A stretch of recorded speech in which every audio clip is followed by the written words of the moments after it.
கோவில்பட்டியில் வேன் ஓட்டுநர் மற்றும் இருசக்கர வாகனங்களை அரிவாளால் தாக்கி சேதப்படுத்திய 2 சிறார் உட்பட 3 பேரை போலீசார் கைது செய்தனர். தூத்துக்குடி மாவட்டம் கோவில்பட்டியில் உள்ள நடராஜபுரத்தை சேர்ந்தவர் நாராயணன். இவர் சொந்தமாக சுற்றுலா வேன் வைத்து தொழில் செய்து வருகின்றார். இந்நிலையில் நேற்று நள்ளிரவு வீட்டிற்கு வேனை நாராயணன் ஓட்டி வந்தபோது வேனுக்கு முன்னால் ஒரு கும்பல் வழிவிடாமல் சென்றுள்ளது. நடராஜபுரம் தெரு அருகே வேனை சாலையோரத்தில் நிறுத்திவிட்டு நாராயணன் இறங்கிய போது அந்த கும்பல் திடீரென அவரை சூழ்ந்து அரிவாளால் தாக்கியது.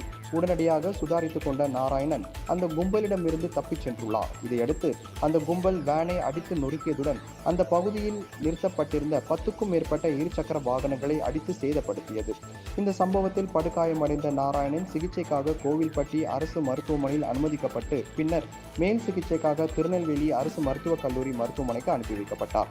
இது குறித்து போலீசார் வழக்கு பதிவு செய்து நடராஜபுரத்தை சேர்ந்த கார்த்திக் என்ற கோழி கார்த்திக், அவரது நண்பர்களான அதே பகுதியை சேர்ந்த 18 வயது சிறுவன், புதூர் கிராமத்தை சேர்ந்த 16 வயது சிறுவன் என 3 பேரை போலீசார் கைது செய்தனர். அப்போது போலீசிடமிருந்து தப்ப முயன்ற கார்த்திக் காலில் எலும்பு முறிவு ஏற்பட்டதை அடுத்து மருத்துவமனையில் சிகிச்சைக்காக அனுமதிக்கப்பட்டார்.